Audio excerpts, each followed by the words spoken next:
Seigneur, ta parole est grande, elle demeure à jamais. Ta parole est infaillible, rien ne peut la supprimer. Bienvenue à vous, chers spectateurs, et bienvenue à tous nos spectateurs dans le monde entier pour un nouvel épisode de l'émission d'études quotidiennes Toute la Bible. J'ai hâte de vous retrouver pour étudier ensemble la parole de Dieu, la Sainte Bible, la parole du Dieu vivant. On en était à la première épître aux Thessaloniciens, chapitre 5, versets 1 à 11. Mais j'aimerais vous rappeler que le chapitre 1 de cette épître aux Thessaloniciens parlait de l'Église typique ou modèle. Le chapitre 2 parle des serviteurs modèles, et le chapitre 3 du pastorat modèle, et le chapitre 4 de la conduite modèle à la lumière de l'avènement du Seigneur. Puis dans ce chapitre, il parle du jour du Seigneur et des incitations pratiques. Dans l'épisode précédent, on avait vu ce qu'on appelle l'avènement du Seigneur, ceci pour enlever ses saints ou l'enlèvement. Et on a vu que cet événement est attendu par tous les croyants. Ceux qui se sont endormis ressusciteront d'abord et les vivants seront transformés, et ainsi nous serons pour toujours avec le Seigneur. Dans l'épisode d'aujourd'hui, nous abordons ce qu'on appelle jour du Seigneur, ou encore les temps et les moments, et est-ce que l'Église d'aujourd'hui a un lien avec ces temps et le jour du Seigneur? C'est ce qu'on verra dans l'épisode d'aujourd'hui. Permettez-moi d'abord d'accueillir nos invités présents parmi nous, les serviteurs du Seigneur, frère Elia Issa et frère Isaac Elia. Soyez les bienvenus. Merci, beaucoup. pareillement. Bienvenue aussi à notre cher public, bienvenue à vous tous. Quelques instants et on commence notre étude. Restez branchés.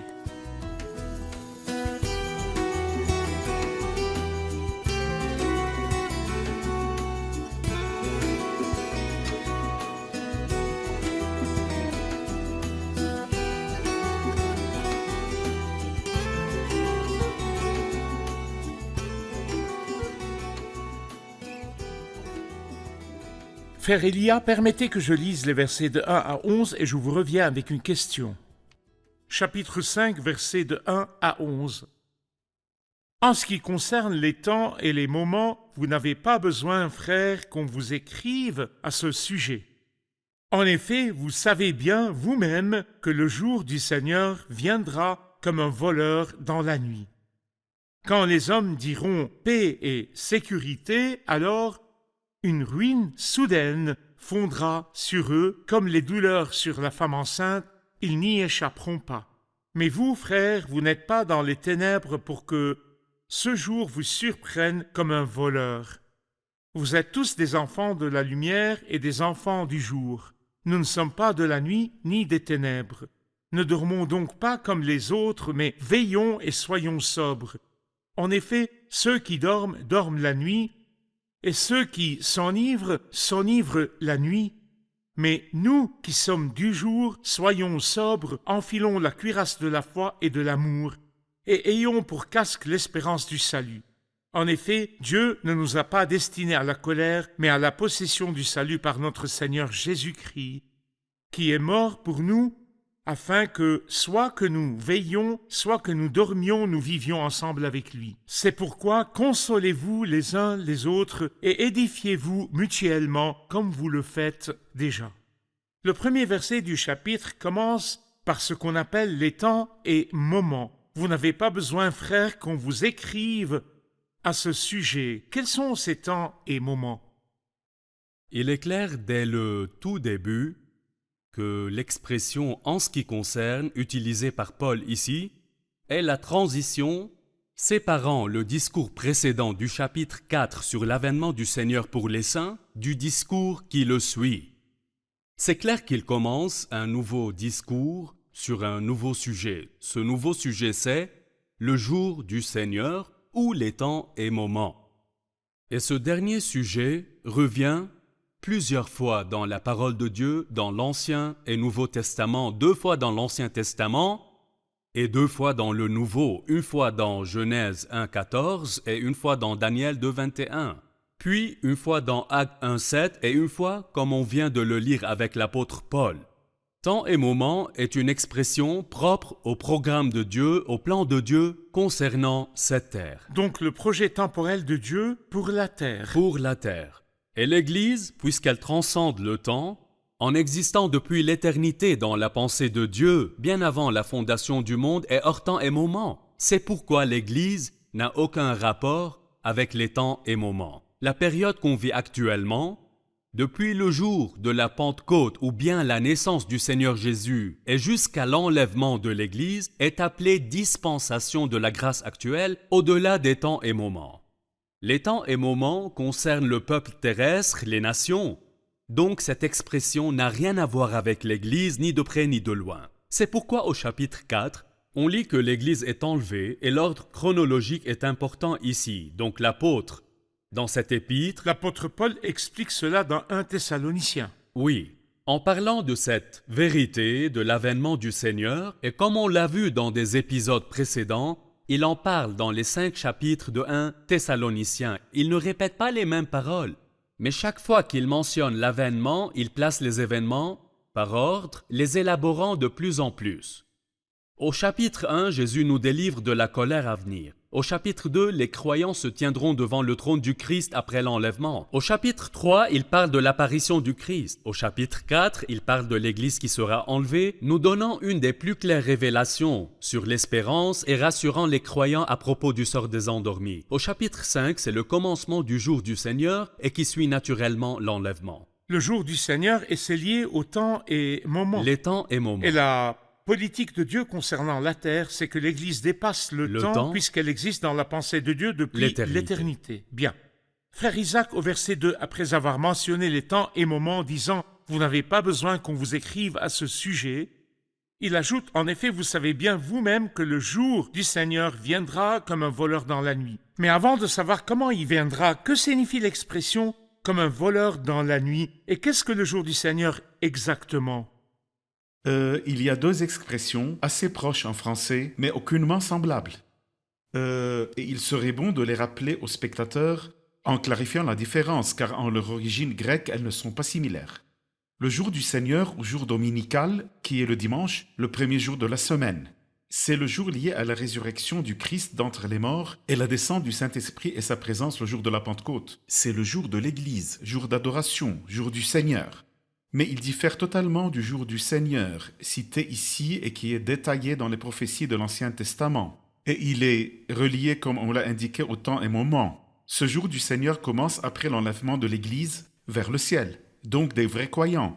Il y aura une semaine d'années, 7 années en fait, de tribulation sur terre. Le jour du Seigneur commencera exactement dans la seconde partie ou à partir de la seconde moitié de cette semaine, donc 3 ans et demi presque après l'enlèvement.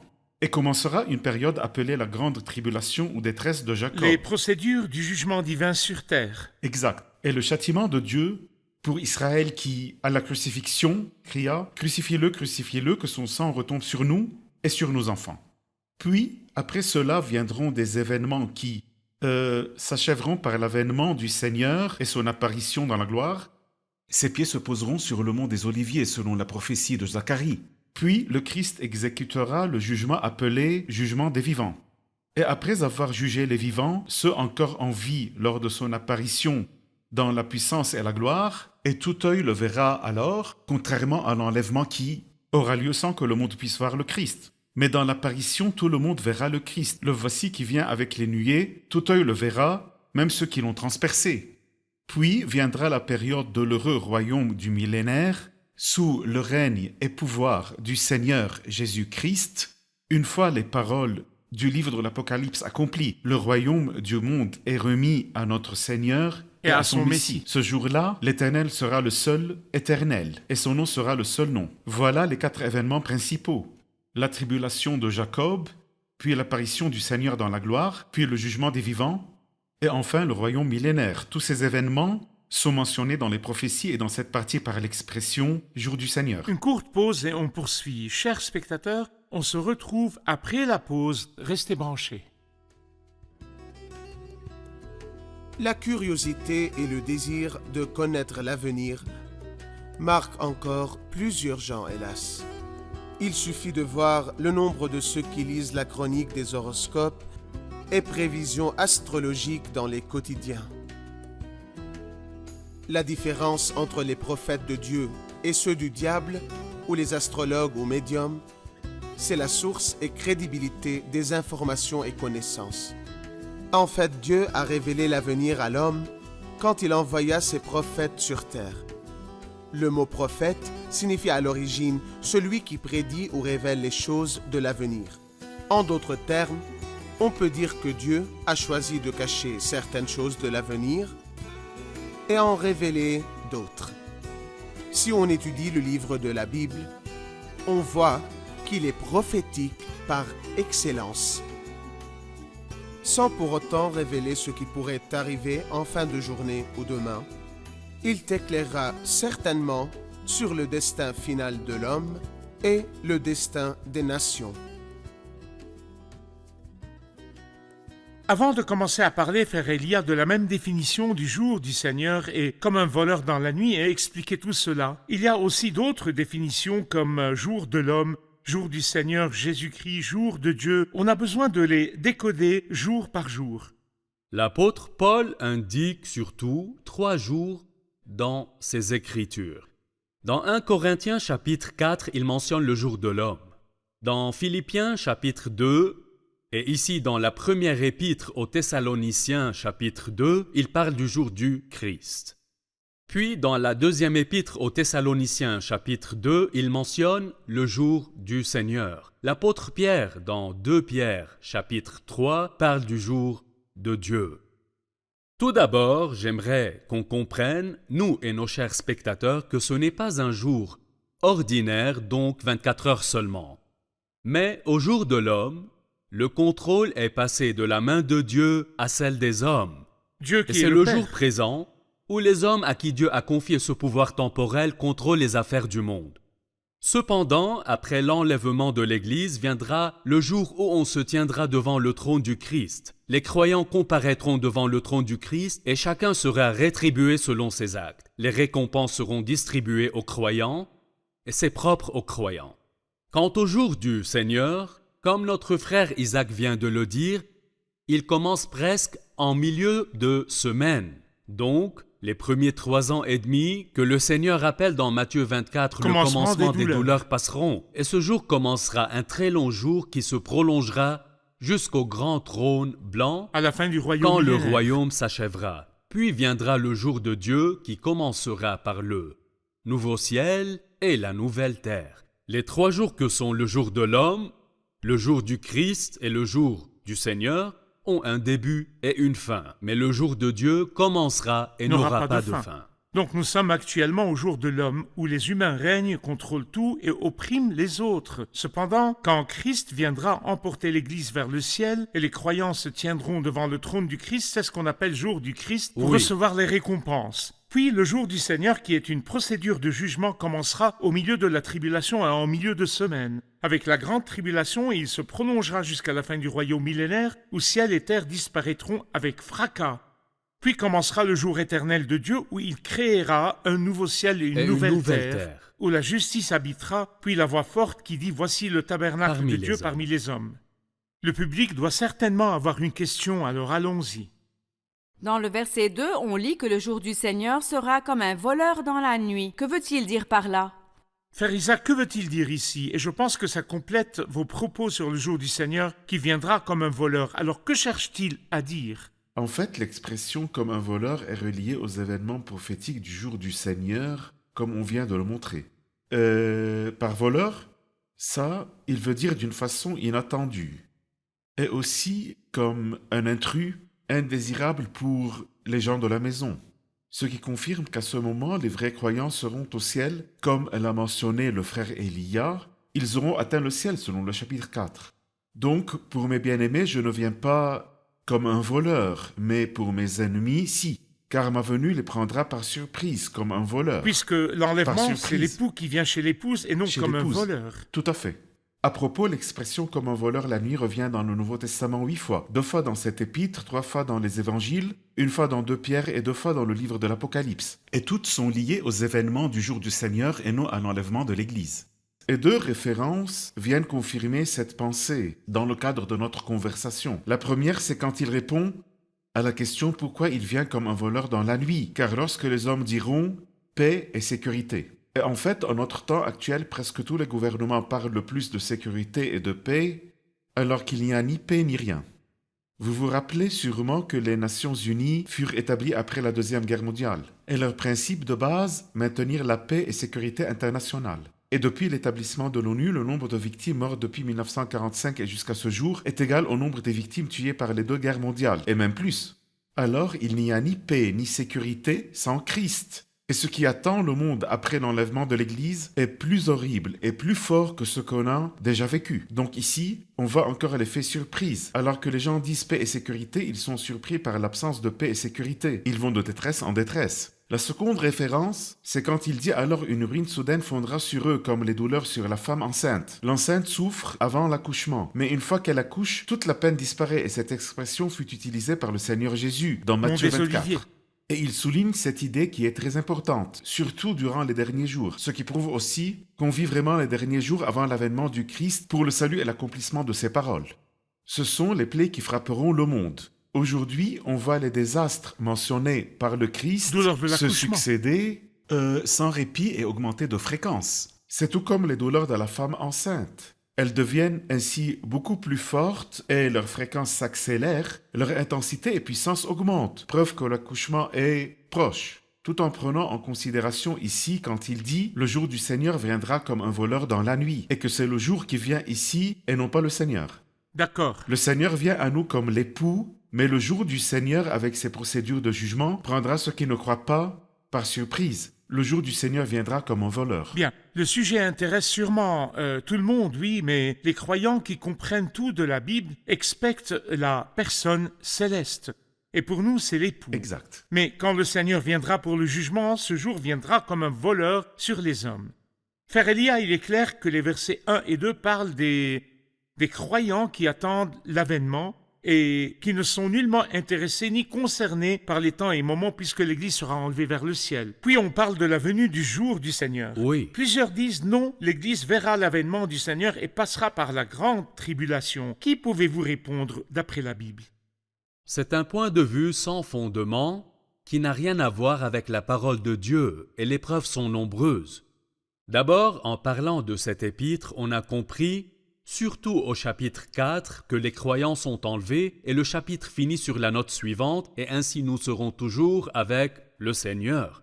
Consolez-vous donc les uns les autres par ces paroles. Le chapitre 5 débute par le terme « en ce qui concerne » comme si l'apôtre abordait un nouveau sujet. Les croyants ont été enlevés et donc l'Église ne peut passer par la tribulation. Ce ne sont pas nos paroles ou nos avis, mais c'est la parole de Dieu qui les proclame. La première preuve, les paroles de l'apôtre même dans cet épître au chapitre 1 et comment vous vous êtes tournés vers Dieu en abandonnant les idoles pour servir le Dieu vivant et vrai et pour attendre du ciel son Fils qu'il a ressuscité. Puis il utilise une expression « Jésus, celui qui nous délivre de la colère ».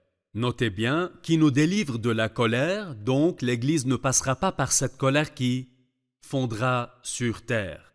La colère se déversera sur terre après l'enlèvement de l'Église. En fait, l'apôtre Jean signale dans Apocalypse 3, verset 10, en s'adressant à l'ange de l'église de Philadelphie, « Parce que tu as gardé mon ordre de persévérer, je te garderai aussi à l'heure de la tentation qui va venir sur le monde entier pour mettre à l'épreuve les habitants de la terre. » On voit aussi dans notre chapitre au verset 9, en effet, Dieu ne nous a pas destinés à la colère, mais à la possession du salut par notre Seigneur Jésus-Christ. C'est clair que l'Église ne verra pas cette colère, mais nous serons tous enlevés sur des nuées à la rencontre du Seigneur dans les airs. Où est-elle la preuve disant que l'Église vivra cette colère? Bien. Frère Isaac, si on passe au verset 5.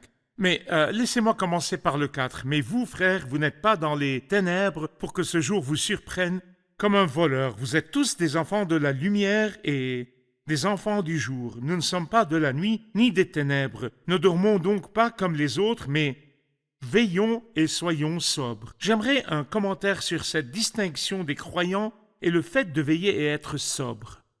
En fait, ce qu'il dit est assez clair. Au verset 4, « Mais vous, donc vous êtes un groupe différent. On était auparavant dans les ténèbres, comme le dit la Bible, mais aujourd'hui on est devenu lumière dans le Seigneur. Par conséquent, on n'a rien à faire avec ce jour qui vient comme un voleur dans la nuit. Nous sommes des enfants du jour. C'est pourquoi il dit, « Ce jour ne vous surprendra pas comme un voleur. Vous êtes les fils de la lumière. Vous êtes devenus la lumière du monde. Vous vous êtes liés au Christ, la vraie lumière. Donc, pour vous, les choses de l'avenir aussi se sont éclairées dans la lumière. Vous savez ce qui arrivera demain. Vous ne vivez plus dans les ténèbres de l'ignorance. Et donc, ne dormons donc pas comme les autres, mais veillons et soyons sobres. » Il ne veut pas dire sommeil ordinaire, mais plutôt sommeil spirituel. Il s'adresse à ceux qui vivent au hasard, en plein sommeil, les yeux fermés, ignorant tout ce qui les attend à l'avenir, concernant leur situation morale, éternelle et spirituelle, ignorant ce qui aura lieu sur terre après l'enlèvement de l'Église, comme malheur, plaie et colère, jour du Seigneur et tout ce qu'on a dit. Donc nous, comme croyants, notre situation est différente. On est supposé être des gens célestes, des disciples du Christ, qui est la lumière du monde, et briller comme des flambeaux dans ce monde. Donc nous vivons dans la lumière, nous comprenons tout, pour nous l'avenir est clair. Et sachant tout cela, il nous est impossible de vivre au hasard, tout en dormant spirituellement. Non, il faut veiller et rester éveillé. Veillons et soyons sobres, une expression qui revient dans les épîtres des derniers jours. L'apôtre Pierre en parle, car Satan, notre adversaire, rôde comme un lion rugissant. Et on a essayé, et le grand apôtre Pierre aussi a essayé une fois, quand quelqu'un dort spirituellement, il est soumis au diable et peut chuter à tout instant. Très bien, mais il complète ses paroles disant dans le verset 8, « Mais nous qui sommes du jour, soyons sobres, enfilons la cuirasse de la foi et de l'amour et ayons pour casque l'espérance du salut. » J'aimerais votre commentaire à ce sujet, surtout concernant l'espérance du salut.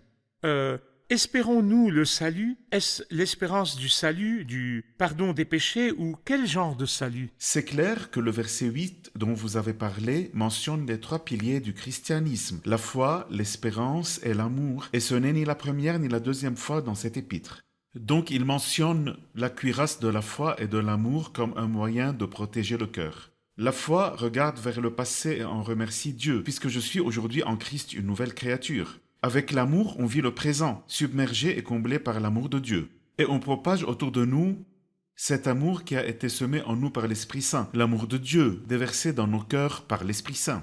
Mais il appelle aussi l'espérance casque, comme pour protéger nos pensées de l'échec et des contraintes. Il nous dit, n'allez pas croire que ce que vous voyez, c'est la fin de tout. Concernant votre situation ou celle du monde, ou encore celle des croyants, il y a une espérance qu'il appelle ici, et vous l'avez mentionné, l'espérance du salut. Ici, il parle du salut à venir. Nous avons échappé au jugement du péché et à son châtiment, car nous croyons en Christ. Par le Christ, nous échappons au pouvoir et contrôle du péché, mais on sera sauvé aussi de l'existence du péché dans notre entité corrompue et de ce monde, et ceci par la venue du Seigneur pour l'enlèvement, comme le dit Paul dans Philippiens chapitre 3. En effet, le Seigneur transformera notre corps de misère pour le rendre conforme à son corps glorieux. Et donc notre espérance peut s'appeler ici espérance du salut, du futur salut, en toute sa plénitude. Exact. Une question du public? J'ai une question sur le jour du Seigneur dans 2 Corinthiens chapitre 1 verset 14. L'apôtre Paul s'adressant à l'église de Corinthe dit « Vous pouvez être fiers de nous, comme nous le serons de vous au jour de notre Seigneur Jésus. » Dans 1 Corinthiens 5.5, il dit « Afin que l'Esprit soit sauvé le jour du Seigneur Jésus. » Dans 2 Pierre 3, 10 et 12, il dit « Attendant et attend l'avènement du jour de Dieu. » Donc si le jour de Dieu n'a aucun rapport avec l'église, alors pourquoi dit-il « Attendant et attend l'avènement du jour de Dieu » ? Merci Pierre. Allez-y, frère Elia. Ce n'est pas que l'Église n'a aucun lien avec ce jour, mais elle ne sera pas là, sur terre, quand ce jour commencera. Les événements de la grande tribulation, cités dans la Bible, que ce soit dans Matthieu chapitre 24 ou Marc chapitre 13, ou Luc chapitre 21, ou bien ceux cités dans le livre de l'Apocalypse du chapitre 4 au chapitre 19. L'Église n'y sera pas présente, elle n'assistera pas à la tribulation.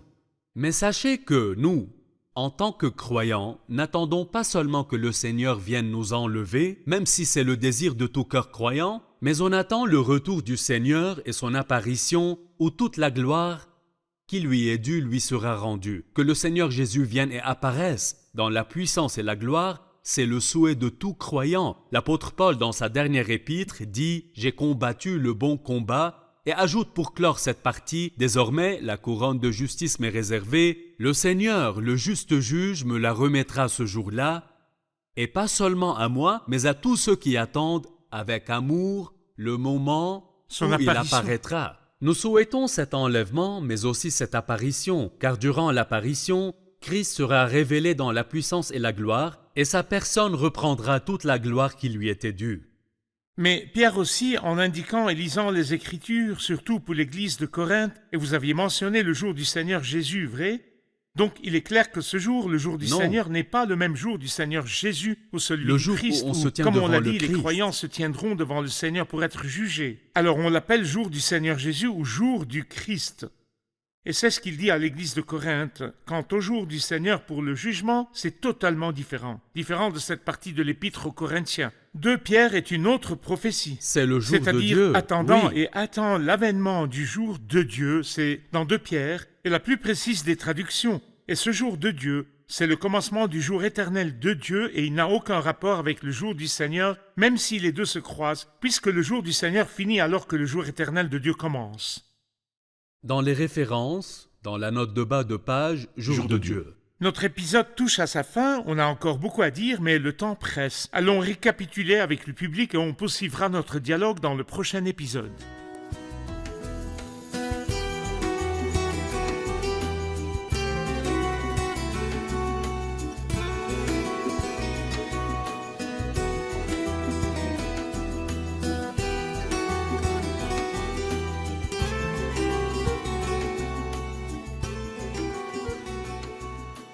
Que tirez-vous comme encouragement? Moi, la partie qui m'a réjoui le plus, c'est que nous, comme croyants, sommes différents des autres dans le monde.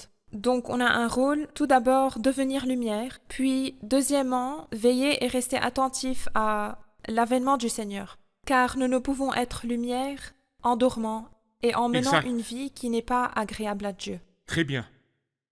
Ça me touche beaucoup car j'ai toujours cru que l'Église verra vraiment la grande tribulation, ce qui me déprimait et me terrifiait, et je sentais que c'était vain et inutile. Par exemple, supposons que ce jour arrive et je suis toujours là, je n'y échapperai pas. Mais quand j'ai su que l'Église ne verra jamais la grande tribulation, alors au contraire, je suis devenue plus sobre et attentive à ma vie spirituelle. C'est comme si je rendais cette grande faveur que je ne mérite pas et que le Seigneur Jésus m'a offerte.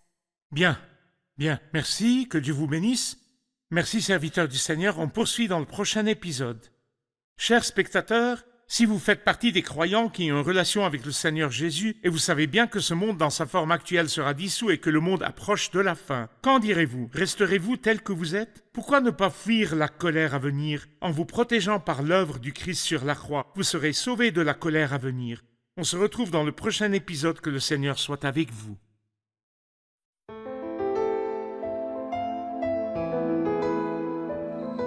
Seigneur, ta parole est grande, elle demeure à jamais.